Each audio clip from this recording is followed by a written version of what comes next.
tell me what you've found and what your questions are. What do you think? I have found the STECA tutorial by Fleming. Yep, Cody. It was presented in 2016 at the stamp workshop. Its aim is to focus on the preliminary hazard analysis. Yep.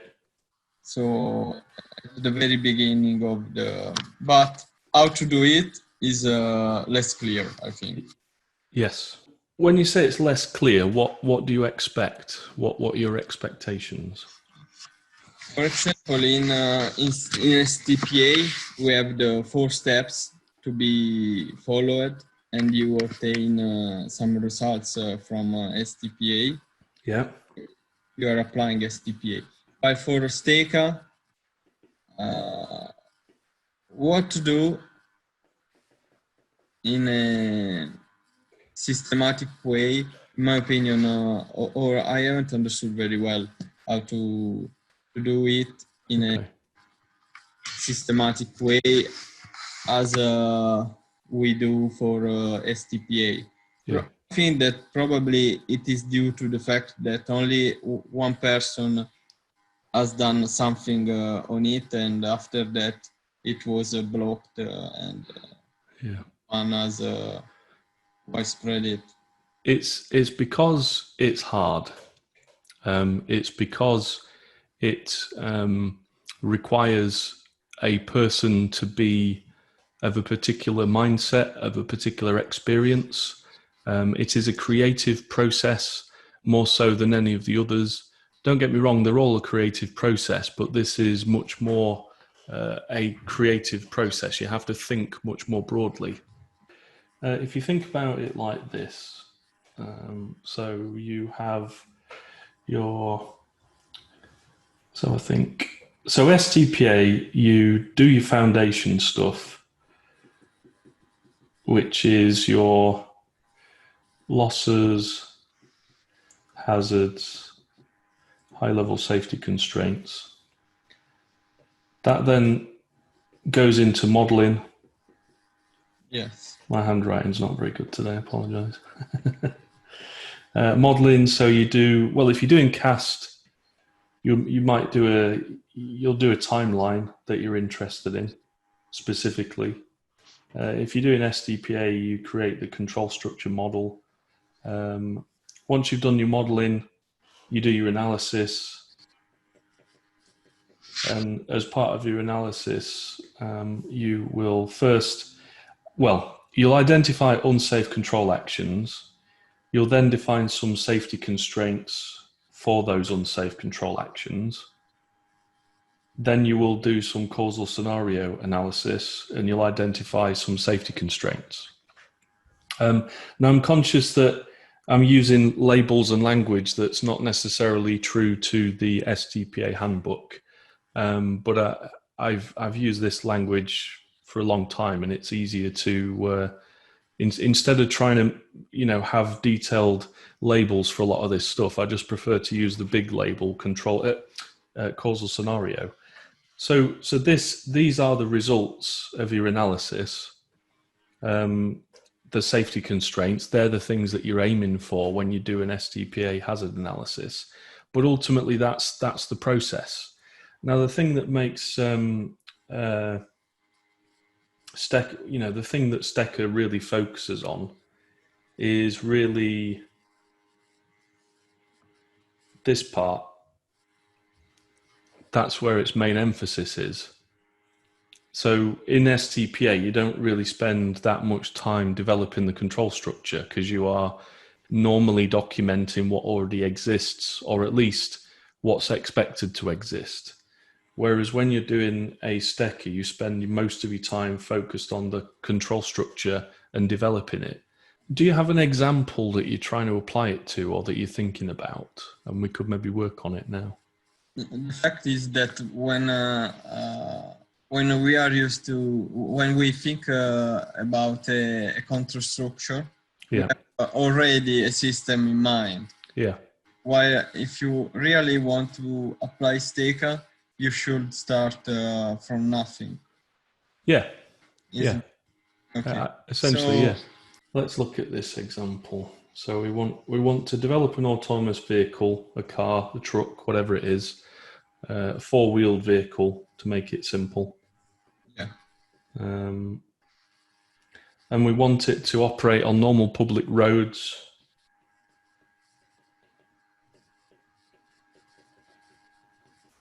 And when I say normal public roads, let's take a particular example, because obviously when you're doing your design, when you're doing your concept stage and you're doing your blue sky thinking, you're trying to define the problem and then start thinking about potential solutions. But at this stage, we're thinking, in fact, actually, I might draw that. So when you're doing the concept stage, you do some blue sky thinking, some divergent thinking, and you'll get a load of ideas, and then you'll start to converge those ideas to a particular sort of perspective, a particular problem that you're thinking of solving.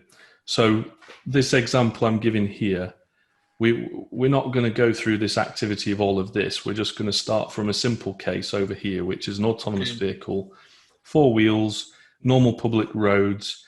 And of the many scenarios that they're going to experience, one of those, which is a good one, is cyclists. So the particular problem we're going to focus on is, what does the system need to look like to control this particular situation in a safe form? Well, it's an easy one, this one, because it shows some blatant flaws in the design of autonomous vehicles, but you'll see that as we emerge. So autonomous vehicle, normal public roads, we're going to focus on the interaction with cyclists. And conceptually, we don't know what the vehicle is going to look like. We don't know whether it's going to be completely autonomous, whether it's going to have a driver, whether it's going to have remote control, as a crazy example. But what we'll do is we'll filter it down some more, and we'll take an autonomous vehicle that is it is both automated and piloted. Optionally manned is probably the best way to describe it. Optionally manned. Okay. And so the objective of STECA is to start with that sort of high level brief and start to, create the control structure model. What should it look like? What does it need to look like to enforce the safety constraints? Well, at this high level, we don't really know much more than any of this. We know it's got four wheels. That's about it, really. So the first thing we do is we start in the foundation phase, and we look at the losses, the hazards, and the high level safety constraints. So do you want to give me an idea of what sort of losses we might incur in this situation? So actually, we have decided to talk about a four wheels vehicles that is supposed to be automated, but optionally can be manned. Yeah. So you've got a driving seat, you've got some steering wheels and some controls, but it doesn't. For this vehicle to move around, it doesn't need a person at the wheel. Mm. So what sort of losses do you think we could have? Okay. Losses. Yeah. The loss of the loss of vehicle. Okay, so AV loss damage. The danger on other vehicles or structure building. Yeah. Okay. So danger on the environment. Okay. Okay, and the loss of human life or injuries.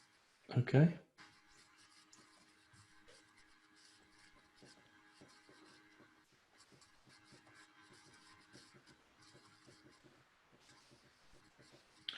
So human life, human injury, or death. And I mean, you can leave it at high level like that, but I tend to like to split it into first, second, and third parties. So first parties might be the driver or passengers on the vehicle. It might be the owner. Second parties might be maintainers, emergency responders,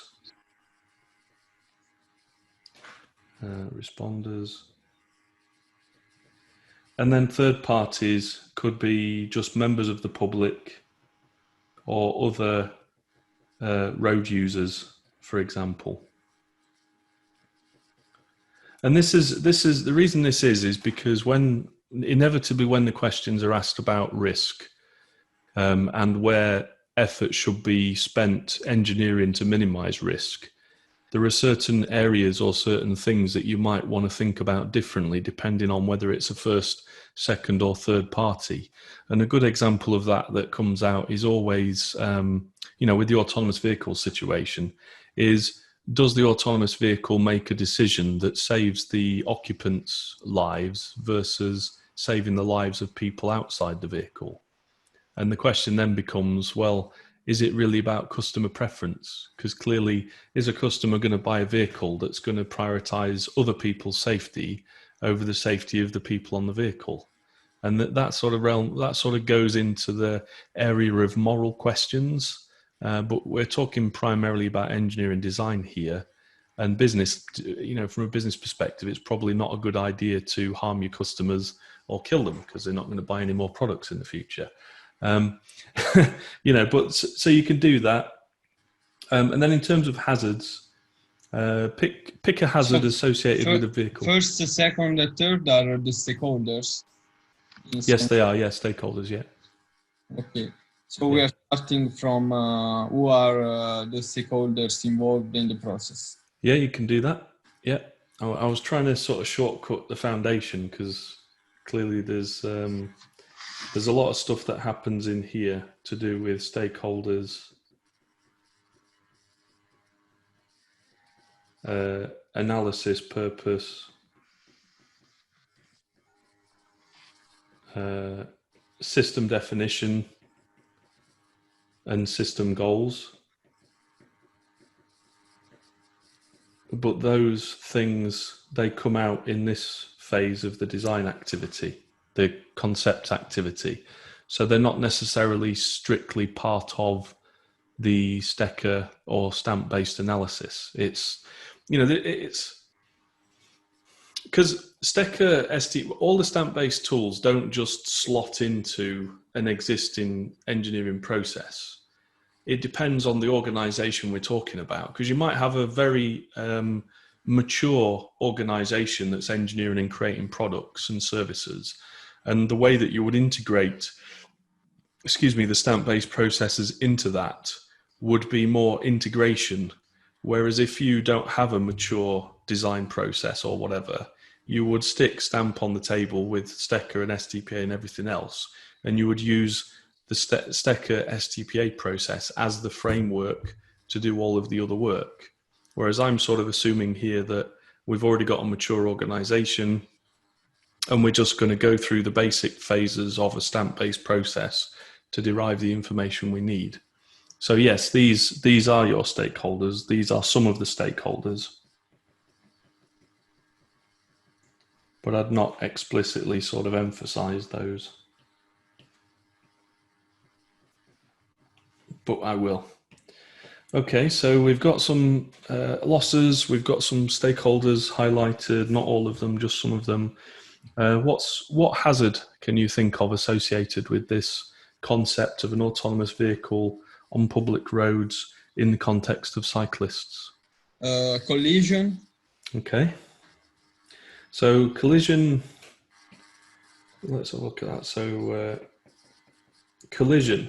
So when you say collision, what must happen for a collision to occur? The collision is due to the vehicle to violate the distance with other objects.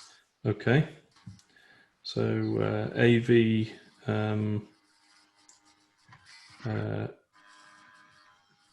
violates a bit of a sensitive word. AV. Well, let's use violate. Let's not spend too much time thinking about the semantics. So AV violates safe separation with other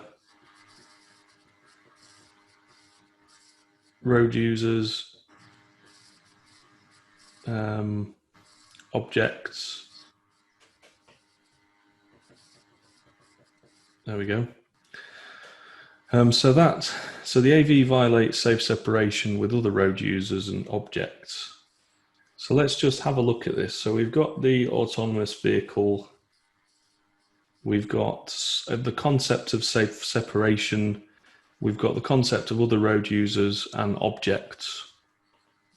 So when we're talking about defining a hazard, we have to think about what the designer can conceptually control. So the designer can control the movement of the autonomous vehicle. Okay, so in fact, collision isn't an hazard. Correct. It's an outcome. It's a situation that results in harm. But when we talk about hazard, specifically designed with square brackets from in the stamp, parlance, collision's not a hazard, but it would be referred to as a hazard as everybody else. In automotive, this is why it's so important to be precise in our language and where the boundaries of the concepts are. So always ask the question of yourself, what can, when defining hazards, what can the designer influence? Now I use the word influence instead of control because this is a broader concept than control, but it also allows you to see the concept of indirect, direct control. So for example, if we just said, what can the designer control? You might say, well, they can only control the design of the vehicle. They have no influence over the design of the roads, the training of the driver, the training of the operators, the training and behavior of the emergency staff, or third parties, members of the public. And if you're operating this autonomous vehicle where, I don't know, there's going to be animals crossing the road, for example, the designer has no control of that whatsoever, and it's not reasonable to assume that that's the case. Now, obviously, there's a clear assumption there made in our concept stage, which is the vehicle is going to be on public roads. It's not going to be on a test track or in a underground facility or in a car park somewhere where the environment is controlled. It's a controlled environment. The other thing to think about as well is when I talk about designer influence, the designer may well have some influence over the public, over third-party behavior through their marketing and education programs. So let's say, for example, a big manufacturer, Mercedes, if they want to release an autonomous vehicle, they may, as part of their marketing campaign, show the vehicle and generate desire for having one, but also educate people about the challenges and difficulties with an autonomous vehicle, such as, maybe get in touch with the World Cyclists Federation, if one exists, to help cyclists understand what the challenges are with autonomous vehicles and what behavior they should exhibit when interacting with one. So that's a good point. So it can control movement. To some extent, it can control whether the vehicle violates safe separation, but the safe separation is also relevant to other road users, which they don't have control over. So, and also objects. Obviously, a fixed object is just built and it's there. The autonomous vehicle manufacturer has no control over that existence of that fixed object, only the interaction between the autonomous vehicle and that object. So it really is about the interactions. So I would argue that this is an appropriate statement of a hazard. The AV violates safe separation with other road users' objects, but there's another part missing, and there's some context there. So this would be something like when AV is being operated.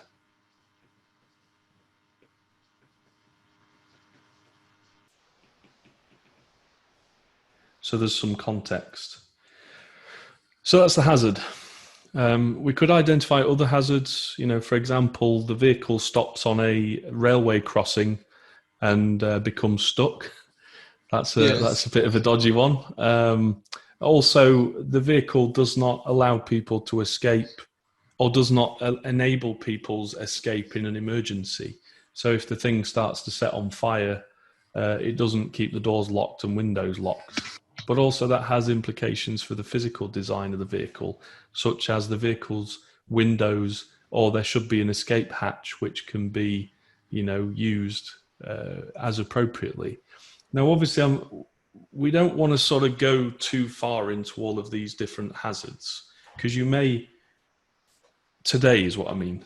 So you may define, you know, a number of hazards, you know, however many you want to define. And each of these hazards will have a high-level safety constraint associated with it. So there could be, let's say there's 4 high-level safety constraints. Now, we've sort of completed the foundation phase now, so we've got some high-level safety constraints, and this is where STECA really starts to come into its own. So given that we've got 4 hazards, 4 high-level safety constraints, let's focus on what does the control structure need to be to enforce the high-level safety constraints. So let's pick this hazard 1. What is the high-level safety constraint associated with hazard 1? So the autonomous vehicle violates safe separation with other road users' objects when AV has been operated. Yes. What do you think the high-level safety constraint is? What's the thing we want to avoid? Yeah, what's the thing we don't want to happen? The violation of the minimum separation. Exactly. So the vehicle must maintain a minimum separation from... So the autonomous vehicle must not violate safe separation with other road users' objects when vehicle is being operated. So that's literally all I've changed. I've just added that. That's all I've done. And that is now a high-level safety constraint. So the question then is, for this brief scenario we've described here, what must the control structure contain to be able to enforce this high-level safety constraint? What do you think needs to be in it? Well, we've got the autonomous vehicle. Yes. That's the first thing. We've got some concept of safe separation. So what does that mean conceptually? So we need some form of understanding, a model, yes, process model of the safe separation. Yes, in the process model of the automation of the vehicles, it must Absolutely. be included. Yes. Yep. Okay. What else have we got there? Road users, objects. So let's take those. So they're going to be in the control structure in some shape or form. And then there's this concept of when the AV is being operated. So there's another process model aspect there. Yeah, this part I don't understand very well, because you have added when autonomous vehicle is being operated. Yes. Actually, I think that it is obvious that that we are talking about when, because another context, what should be? Because this context is when the vehicle is being operated. Yeah. While another context should be when autonomous vehicle isn't operated. Okay, so the context I added was just to sort of emphasize that we're constraining the space that we're thinking about. So we're not thinking about the specific situation where the autonomous vehicle is sat on its own in a car park, and for example, there is imagine being in a supermarket car park and your autonomous vehicle is parked minding its own business, and then somebody else in another car comes flying into the car park and they violate that safe separation. A collision is imminent. What does the vehicle do? Does it do anything? Because it has the capability to move out of the way. We don't necessarily want that. You're right. Yeah. So I'm constraining it for two reasons. One is just to sort of, minimize everything we're going to think about, but also to start to focus us on particular scenarios that we want to consider. Because then once we've got a scenario list, we can inspect that list to see if there's any special situations that we've missed out. Or for example, during service, the railway stopping on breaking down on the railway crossing, that one is it's a situation that's really unlikely, but if it did occur, it would be very, very severe. And it would be even more severe if, for example, it was a freight train carrying, hazardous materials, for example. But what I'm saying is we don't have to wait until those scenarios occur that we can then feed that back into design. We can postulate those scenarios now and start including potential design mitigations. So the reason I focus on when AV has been operated is because I want to just be clear about that scenario. There may be another scenario where the AV has not been operated or where it's been maintained, and we can look at those scenarios differently. But I just want to be as specific as I can be at this early stage. So does that make sense? So we've gone from a hazard to a high-level safety constraint. We've specified it, clearly as we can. And then now we're moving into, well, what does the control structure need to look like to be able to enforce that high-level safety constraint? Well, we know logically that there's going to be an autonomous vehicle in there somewhere. We mentioned earlier on, in fact, this is a good point. We mentioned earlier on that there could be a driver on this vehicle, but we haven't specified that in this hazard. All we've said is the autonomous vehicle must not violate safe separation. So this thing here we're talking about, are we conceptually saying it's an autonomous vehicle with a driver on board, or with no driver on board, or people on it, or no people on it? Is it just a taxi with no driver? So really we could do with examining what this label AV actually means. Does it mean it's got people on it or not? So then we can start thinking, well, what is the label? What is this concept that this label is going to be applied to?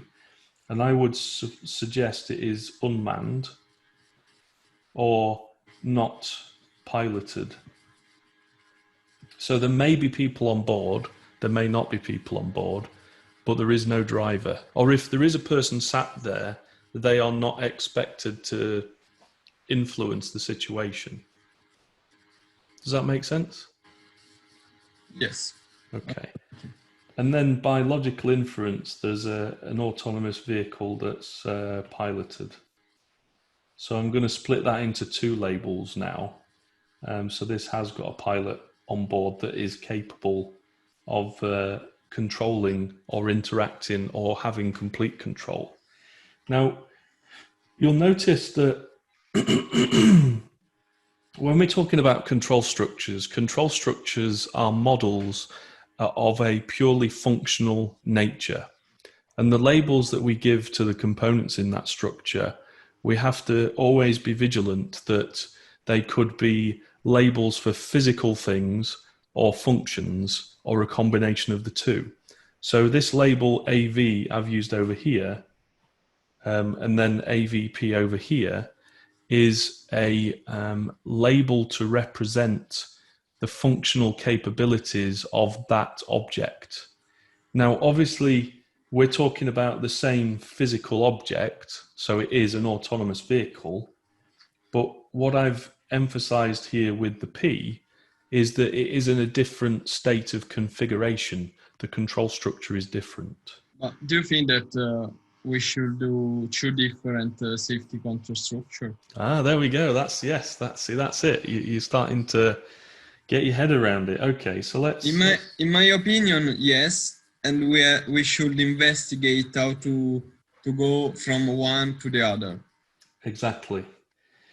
So let's start with the autonomous vehicle as a physical thing.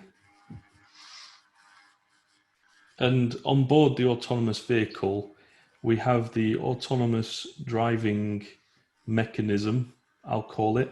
So I've now labeled the thing that drives the vehicle that's not a human as a autonomous driving mechanism. And I don't know if it's hardware, software, steam powered, nuclear powered, completely software, AI. I don't know that at this conceptual stage. And that's the beauty of the STECA approach. You don't need to know that. You can set requirements for it that then allows people later on to make design decisions. So we know there's an autonomous driving mechanism. I'll just put autonomous driving mechanism. And I know that there's going to be a pilot on board, but it's optionally piloted. So I don't know when they're there. And there may be some passengers, like so. So this picture with boxes and labels is, at the moment, it is still a bit of a mixture of a functional and a physical representation, but I want to make it purely functional. So we have the passenger, pilot, ADM is... autonomous driving mechanism. Okay. And then we've got the... and the pilot can be a man? Yeah, it could be a person. Yeah. Or, okay, or the automation? No, this would be the automation. I'm going to make this human to make it more like that. Two options. Yes. So yeah, then actually we can have a combination of ADM plus passenger, ADM yes, without passengers, yes, human with passenger, without passengers. Correct, absolutely. So what I'll do is I'll come back to that in a second, so bear with me. So we're talking about must not violate safe separation. Well, how does this vehicle violate safe separation? For it to violate safe separation, what must the vehicle do? What action must it take? As a reaction? Yep. As a vehicle sat there, what must it do to violate safe separation? To violate... Yeah, so if you've got a vehicle, this vehicle, and there's some other stakeholder, vehicle, person, cyclist, and there is some safe separation between them, what must this vehicle do to violate that safe separation? It refers to acceleration. Exactly. It refers to vehicle movement. So conceptually, we must have some kind of vehicle movement controller. I would use relative acceleration. Okay. Yeah. Because if we would want to control the distance, we can't use a fixed system of... Absolutely. Yeah. So the stuff you've just described goes into the detail of the structure. So just keep that in mind. But let's try and keep up at the high conceptual level. So logically, for us to violate safe separation, we must be moving. We must move in some shape or form. So I'm going to say, let's just have a functional movement controller. We don't know what the official name is going to be in the future, but at this high level concept, we're just going to talk about movement controller. So that movement controller is part of the autonomous vehicle, like so, conceptually. That movement controller must have some logical influence from the autonomous driving mechanism and or the pilot, the human. The passengers. Now this is interesting because if you've got an autonomous vehicle that's just a taxi with a autonomous driving and some passengers on board, there's a design question to ask here about, well, should the passengers have the ability to influence the movement of the vehicle? Yes or no?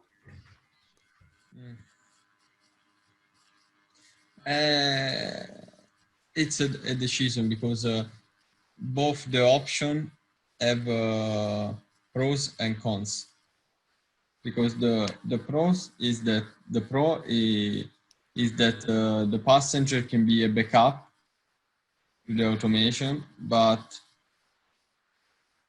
the con is that if the passenger want to intentionally make an accident or so, you know, you have both from an engineeristic point of view. I will put passengers as a backup. Okay, all right, that's interesting.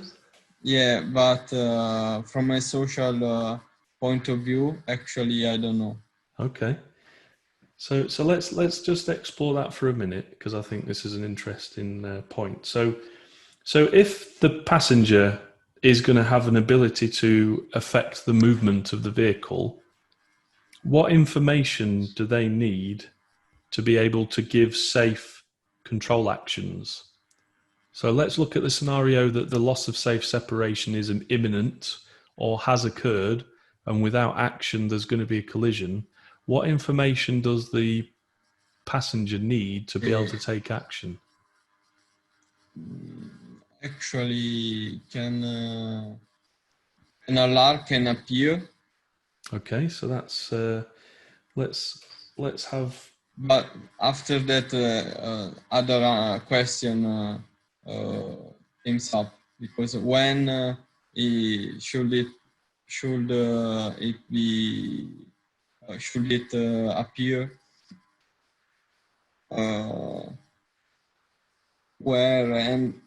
But passengers have also the sight to have a situational awareness. Yeah, there we go, situational awareness. Okay, so they need to know about outside. They need to know about the proximity and potential for collision, but they also need to know about the capabilities of the vehicle. In this way, they should be in the loop during all the travel.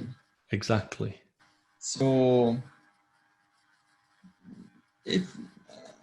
I don't know if passengers will accept to do it, because they can also to rent a car, you know, the car sharing, something like that. Yeah. And probably I will do that. Okay, that's interesting. So what we were doing there is we were exploring different solutions or different aspects of the control structure model, and then we started to look at, well, what are the control actions that would be necessary to enforce the safety constraint? So we highlighted that the passengers would need to be able to interact with the movement controller. We identified that they may need to know the state of the vehicle. You know, let's say that the automatic driving mechanism's gone crazy and it's trying to kill people. Let's go out there. What does the passenger do? Well, they need to know what the state of the vehicle is and how they can interact with it. To be able to do that, we've got warnings and cautions, but what other training or other information do they need to be able to take action? Because it may be that they don't know that they're in a vehicle that they can influence to stop a collision. So what information could be provided to make them understand that they can or cannot interact? And if they can interact, what actions they can take that are going to be safe and appropriate? Because it may be that the only action they can take is still going to result in some kind of negative outcome, but the severity is going to be less. But there's decision making associated with that, and then of course time delays. And when we're talking about vehicles, on the road, it may be a matter of a fraction of a second for them to be able to recognize there's an issue, understand what to do, and then take action. So as you said, it may be completely unreasonable to expect the passengers to be involved in that process. The other thing as well is to think about this external information that's provided to them. So if they see out the window there's a collision coming, they might try and take some action which makes things worse. So one of the things that you could do to prevent that is black all the windows out so they can't see what's going on outside. But again, that's just one solution to the problem space we're exploring, because all of this whole activity of STECA is exploring the problem space so that we can understand what the safety requirements would need to be on the actual design, the implementation that we're going to go forward with. So actually, we haven't a roadmap to follow. Say again? With STECA doesn't have a roadmap to be followed. It kind of does. In the let me just get the website up. There is like a series of forms that Cody Fleming included in his Slidepack. Right, can you see my screen now? Here we go. So this is the high concept of the control structure model. So you've got different level systems, controllers interacting with each other across different hierarchies. Then we've got the, where is it? Here we go. So this is the model generation. So creating the control structure model. So you think about each control loop with all of these different aspects. So as you saw a minute ago, we started looking at the autonomous driving mechanism and the passengers. So in the context of the passenger, they're a controller. What control actions can they take? What are their actuators? What is the process that they're acting on? What sensors do they have? What sensor input do they have? How does that affect their process models? And then also what algorithms do they need to be able to take actions? And then you've got the inputs from above and below. So essentially it's you decide what the components are going to be in the structure, and then you analyze each of the components to define all of these different aspects. Now, not all of them will apply. Some of them will, but not all of them. And it depends on the controller you're looking at and how much detail you've got or you want to go into. So let's have a look. You define the role in the control loop. So we were saying passenger. Their role was not necessarily to operate or move the vehicle, but there was a suggestion that maybe we want to look at empowering them to be able to do something. So what are the things that they can do? Presumably you've already gone through this this pack yourself, so I don't need to sort of take you through it line by line. But as I say, you look at what are the controllers, what are the actuators, what's the process. Actually is what we are doing now. Exactly, yes. So it is literally building the loops. What are the controllers, and then what does the loop need to look like to support that controller, and then what does the structure need to be? So let's have a look. Yeah, there we go. So we started off basically looking for these bits, these big parts, and then we started to zoom into the loops and look at the components in the loop themselves. And it's that process of moving between these two levels of hierarchy. And essentially you you will evolve the control structure model as you understand more things. Like we started with the concept of autonomous vehicle. We know that's going to be in a control structure, but we know that there's conceptually going to be some kind of driving mechanism. In this particular design we want to consider, there's a pilot, it's optionally manned, and then also passengers. And you essentially go through and build it up from that, like that. So let's have a look. So this example that Cody uses is time-based separation for air traffic control. He uses a table to drive out the information. So what is the subject? What's the role? What's the behavior type? What's the context? So he went through a scenario, a concept of operation scenario, and he pulled out the different things. You see the underlines that he's put in there. So he's sort of extracted information from the text. So he started with a concept of operations document for this system, whereas you and I started with a high-level concept of an autonomous vehicle interacting with other road users, particularly cyclists. So we could have written that, defined that as a paragraph, a concept of operations, and drilled into it in even more detail. So he's highlighting that there needs to be a piloting function, and you'll notice it's piloting function, not a pilot, yes. Conceptually. Yeah. That's why I'm saying when you think about control structures, always keep it in your mind. The control structure is a functional representation, not a physical representation. And sometimes we can have an overlap in the labels that we give.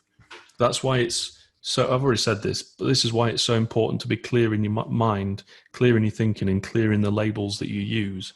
Because if you're not clear, you might overlook something or miss something, or even, as so happens, when you're talking to people who don't understand control structures in the same level of detail you do, you can get loose in your words, in your language, and that can cause misunderstandings. So yeah, you can see he's defined a piloting function. There's some sensor information that's necessary, and then there's the control process that's under control. But you'll notice that, well, what are the actuators? Are there any other coordinating controllers we need to think about? So clearly this concept of operations has a gap in it because it's not defining those things. Does that make sense? Yes. Okay. So this is the list of this control loop. I'll just go back to this picture here. Where is it? This picture. So you see all these numbers, 1, 2, 3, 4, 5 to 15, or however many there are. He's essentially got a list, a work sort of template that you basically fill in. So this is the text we're analyzing. This is the concept. What controllers do we need? What actuators does that controller need? What process does it need to have? What sensor, process model, algorithm? And you basically work all the way down here. And in principle, once this table is complete for that control loop, you have a clear definition ready to do STPA analysis. Does that make sense? Yes. Okay.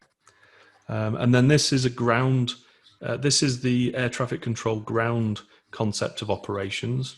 So you do the same again. What is the subject? What's the role, behavior type, context? That helps you then define what type of controllers you're going to need, what sensor information you're going to have.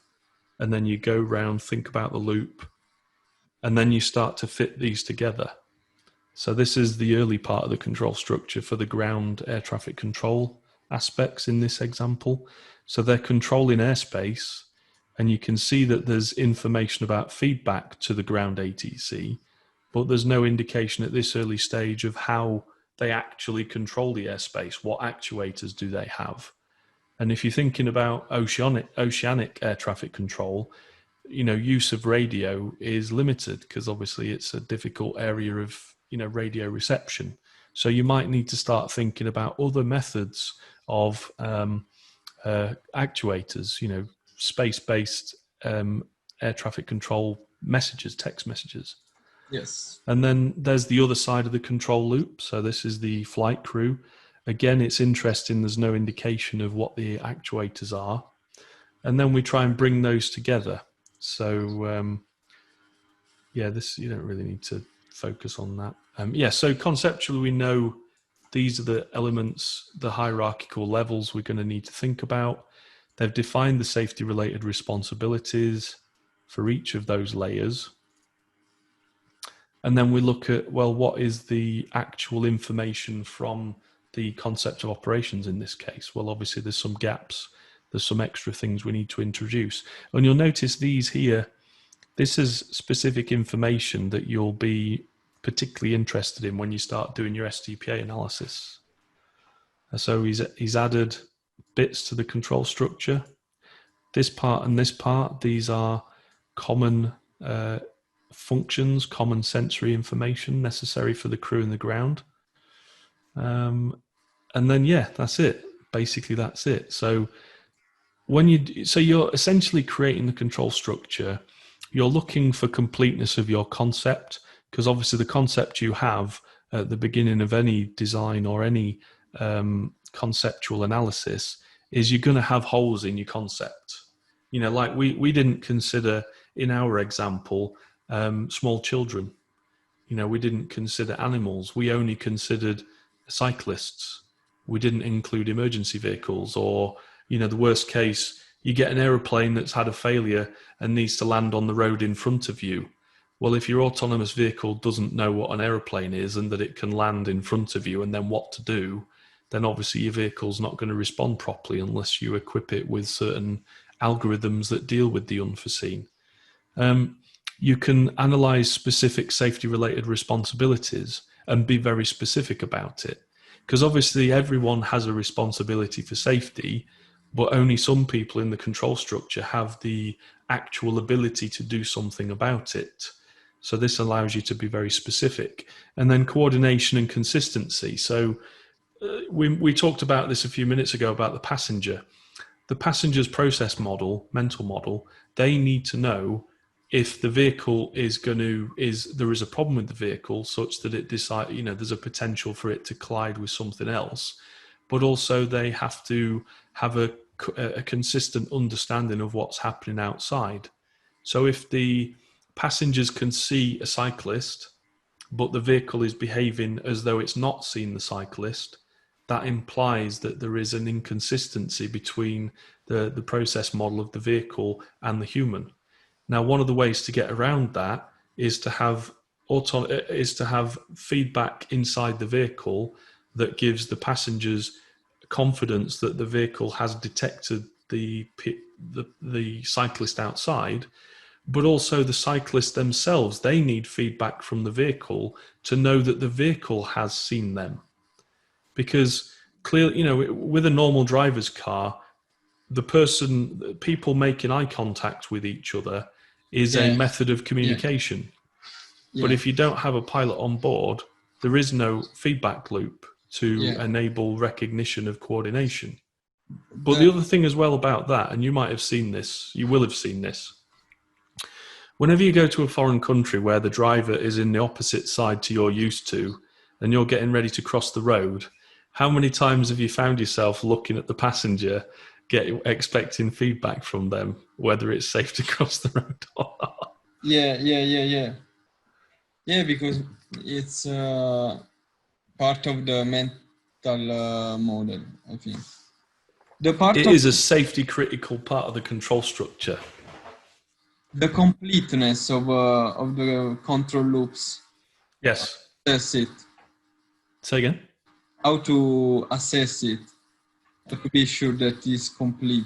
It's this bit. So have you got information in each of these?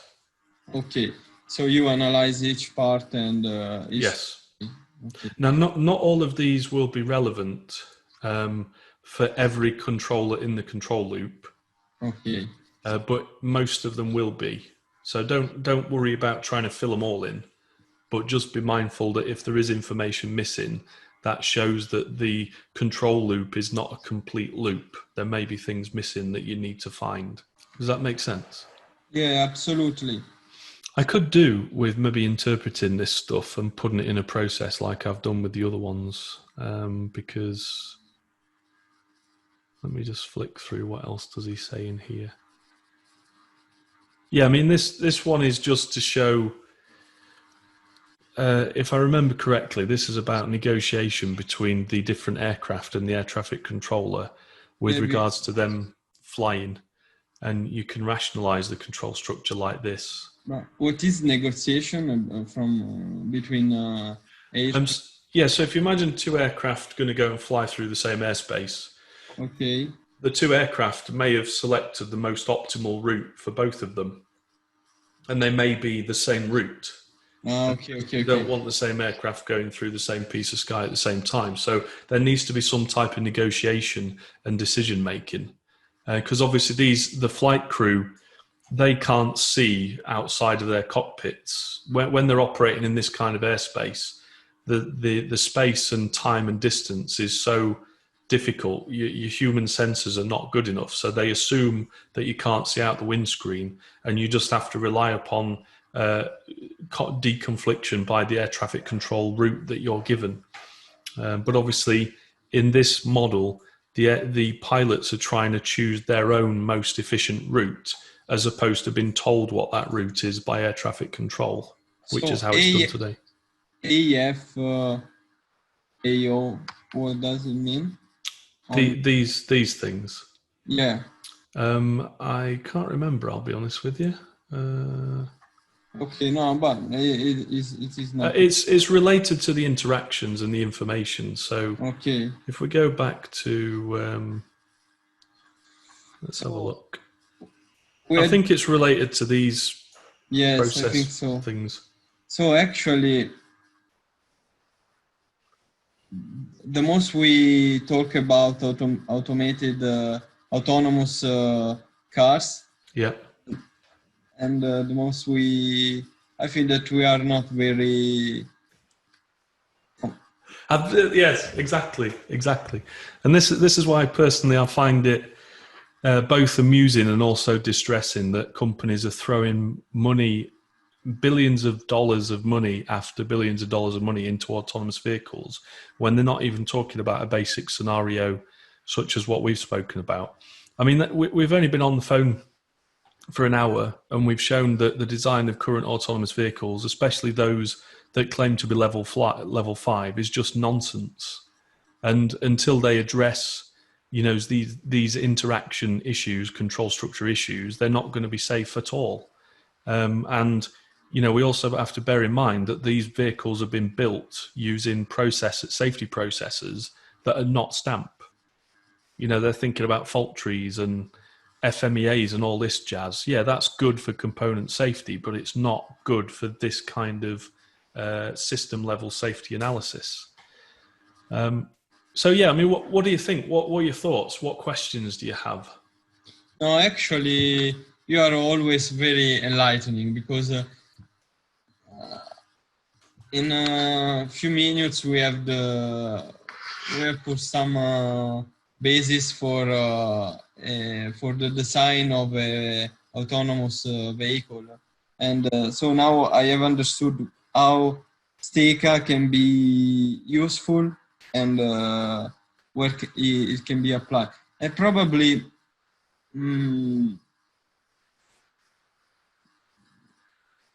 It is also probably newer than STPA as conceptually.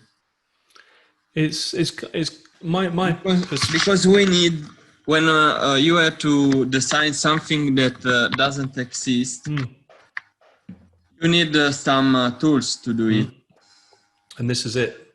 This will get us to Mars, I believe, and protect us from catastrophic consequences. Asteroids. It'll protect us from the coronavirus situation and future pandemics. This approach to thinking about systems, because this is a systems engineering process, it just so happens it applies control loops and control structures to it. And the work Cody Fleming did, Cody is an absolute star. I have a lot of respect for him, a lot of time for him. He did some brilliant work, and I want to see it continue. But ultimately, this fills, as you can see on this diagram. What does he do now? It's a good question. Last time I was aware, he was at I think it was Virginia Tech University, maybe. It's a couple of years ago now since I last had contact with him. I ought to send him an email and see how he's getting on. But yeah, this is this thinking like this is where the real power is. I mean, CAST and STPA, don't get me wrong, they're brilliant, but this is an absolute game changer. But it's not been sort of promoted and supported and trained. And it's one of the things that I want to do to help people. But of course, this is only for a certain population of people in the concept and development of new technologies. What other questions have you got? No, actually, for today, we have covered my questions. Okay, so focus, when you go back and have a think about this later on, focus on this picture and these numbers. Okay. And focus on, so this is taking some conceptual information, breaking it down into these elements, and then focus on this one. So this is, if you think about each component in the control structure, what is the controller, actuator, sensor, and all of that stuff, and try and fill this in. Because that is the that's where the real detail comes from, ready for you to do STPA. So I suppose really I should have, I did emphasize, let me just share my screen again. So this is the basic stamp-based approach to any kind of analysis. Yes. And this is when somebody says STPA, really, this is STPA, strictly speaking. Unsafe control action and...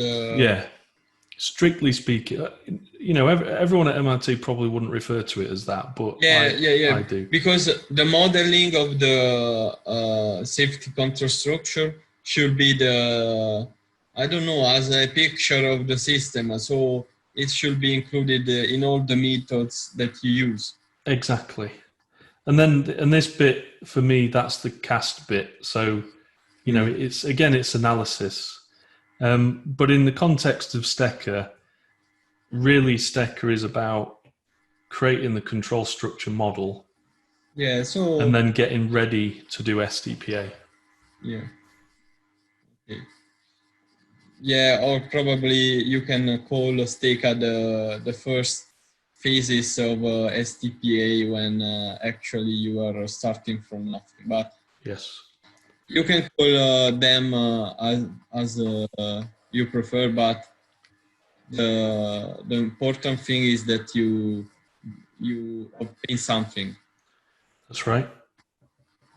And as I'm sure you're starting to realize, this stuff is not necessarily obvious from the books, papers, and presentations at MIT. Yeah.